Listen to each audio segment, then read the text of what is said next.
Summary in Bangla. Media হলো একটি প্রাচীন গ্রিক ট্র্যাজেডি যা ইউরিপিডিস রচনা করেছেন।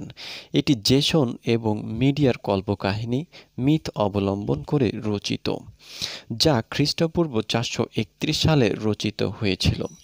নাটকের বিষয়বস্তু খলচিস রাজ্যের প্রাক্তন রাজকন্যা এবং জেসনের স্ত্রী মিডিয়ার কার্যকলাপ বা এর উপর কেন্দ্র করে রচিত। জেসন তাকে কোরিন্থের গ্রিক রাজকন্যার জন্য ত্যাগ করায় গ্রিক বিশ্বে মিডিয়া তার অবস্থান হুমকির মুখে হতে দেখলেন। মিডিয়া জেসনের নতুন স্ত্রী এবং তার নিজের সন্তান অর্থাৎ তার 2 ছেলেকে খুন করে জেসনের প্রতিশোধ নিয়েছিল। তারপর তিনি নতুন জীবন শুরু করার জন্য এথেন্সে চলে যায়। একটি দ্বন্দ্বের বর্ণনা দেওয়ার অবস্থায় শুরুতে দেখা যায় রাজপ্রাসাদের বাইরে একজন নার্স বিলাপ করছে, শোক করছে এবং অতীতের কিছু ঘটনা বর্ণনা করছে যা বর্তমান সমস্যা তৈরির পিছনে কাজ করছে। নার্স তার বর্ণনায় বললেন, ইউখোলাস রাজ্যের রাজা ছিলেন ঈশন।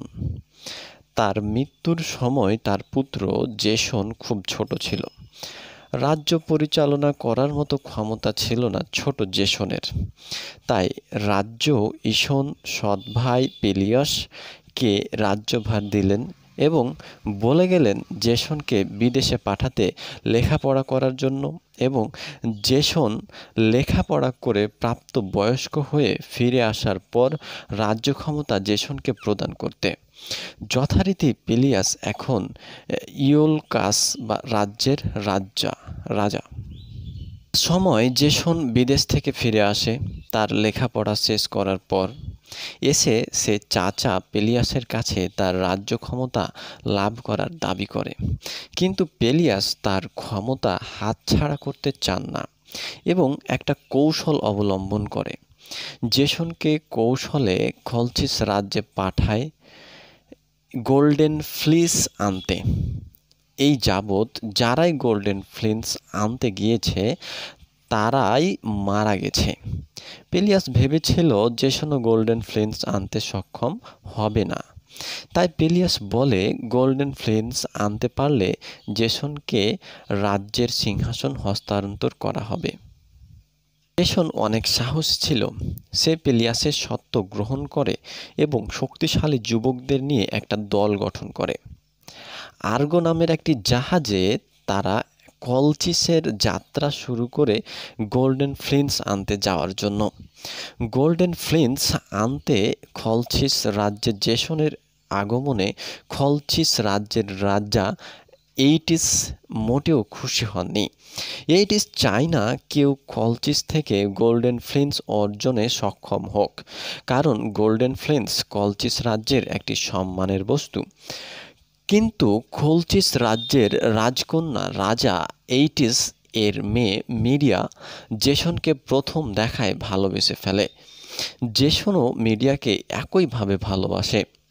তাই জাদুবিদ্যায় পারদর্শী মিডিয়া জেসনকে গোল্ডেন ফ্লিস অর্জনে সাহায্য করে। মিডিয়া জেসনকে বিয়ে করে এবং খলচিস রাজ্য থেকে পালিয়ে যায় গোল্ডেন ফ্লিস নিয়ে।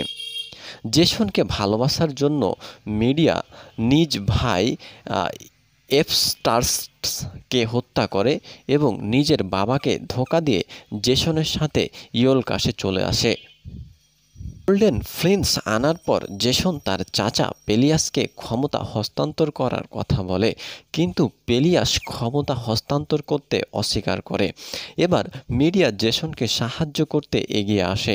মিডিয়া তার জাদুবিদ্যাকে কাজে লাগায় এবং পেলিয়াসের সন্তানদের দ্বারাই পেলিয়াসকে হত্যা করায় এবং তারপর জেসনকে সিংহাসনে বসায়। কিন্তু ইউলকাস এর জনগণ পেলিয়াসের মৃত্যুতে ক্ষুব্ধ হয়ে ওঠে এবং জেসন ও মিডিয়াকে কোরিন্থ নির্বাসনে পাঠায়। ইতিমধ্যেই জেসন ও মিডিয়া 2 ছেলেও হয়েছে। 2 ছেলেসহ জেসন ও মিডিয়া কোরিন্থে পৌঁছালে সেখানকার রাজা ক্রেওন তাদের গ্রহণ করে। জেসন ও মিডিয়া করিন্থে তাদের বসতি স্থাপন করেন, কিন্তু জেসন ছিল অনেক লোভী। সে আরও ভালো জীবনের আশায় রাজা ক্রেওনের মেয়ে গ্লাসিওসকে বিয়ে করে। এই ঘটনায় মিডিয়া অনেক কষ্ট পান এবং মানসিকভাবে ভেঙে পড়েন। নাটকের শুরুতে নার্স এই ঘটনার বর্ণনা করেই বিলোপ করছিল। নাটকের সমস্ত ঘটনা এই প্রাথমিক দ্বিধা থেকেই বেরিয়ে আসে এবং জড়িত ব্যক্তি এর কেন্দ্র চরিত্র হয়ে ওঠে। এরপর মিডিয়ার প্রতিশোধের ভয়ে রাজা ক্রেওন তাকে ও তার সন্তানদের করিন্থের রাজ্য থেকে তাড়িয়ে দেওয়ার ঘোষণা প্রদান করে। রাজা ছাড়া প্রস্তুতি নেওয়ার জন্য মিডিয়াকে একদিন সময় দেওয়া হয়। মিডিয়া ওই একদিনে তার উপর হওয়া অন্যায়ের সঠিক বিচার করার সিদ্ধান্ত নেই। মিডিয়া ক্রেওন, গ্লাউসি এবং জেসনকে হত্যার কথা ভাবতে থাকে। এবার জেসন আসে এবং মিডিয়াকে বলে বাড়াবাড়ি না করতে। জেসন বলে সে আবারও বিয়ে করেছে সবার ভালোর জন্যই, কিন্তু মিডিয়া কিছুতেই এটা মানতে পারে না। সে জেসনকে উচিত শিক্ষা দেবেই দেবে। ঘটনাক্রমে এথেন্সের রাজা এজিয়াস করিন্থে আসে মিডিয়ার সাথে দেখা করতে এবং সে মিডিয়া নিরাপদে আশ্রয় দেওয়ার প্রতিশ্রুতি দেন।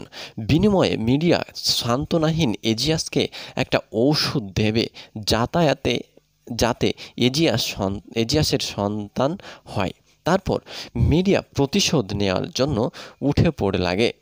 জেসনের প্রতি তার যে প্রচণ্ড ভালোবাসা ছিল তা এখন পরিণত হলো প্রচণ্ড ঘৃণায়।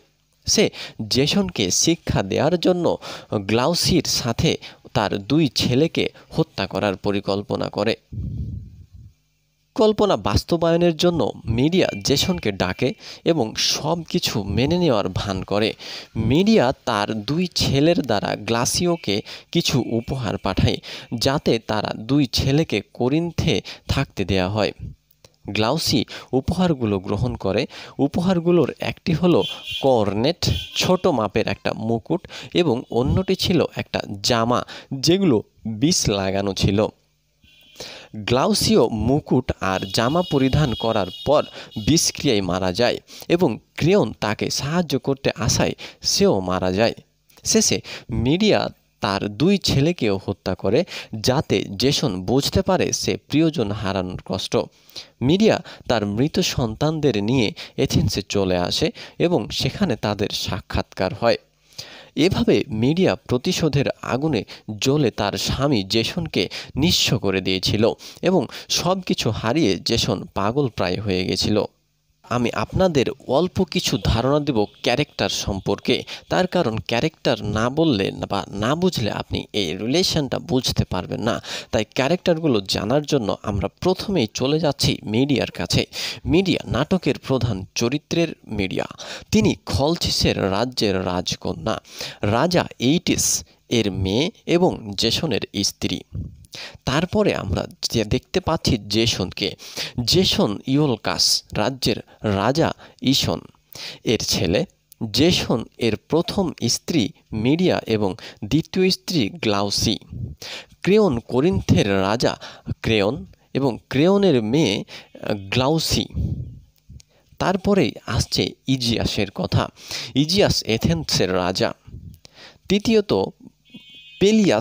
পেলিয়াস জেসনের চাচা এবং নার্স মিডিয়া এর মেইড সার্ভেন্ট।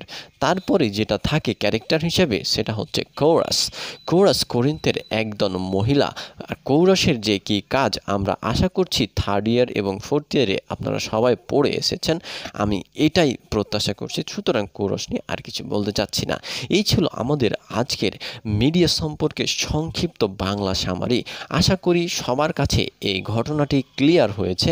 যদি না হয়ে থাকে, এখনও কোনো সমস্যা বোধ করেন, তাহলে অবশ্যই কমেন্ট সেকশানে কিংবা আমাকে নক করতে ভুলবেন না। আমি চেষ্টা করব আপনাদের সবটুকু দিয়ে এই বিষয়টি ক্লিয়ার করে দেওয়ার। ধন্যবাদ।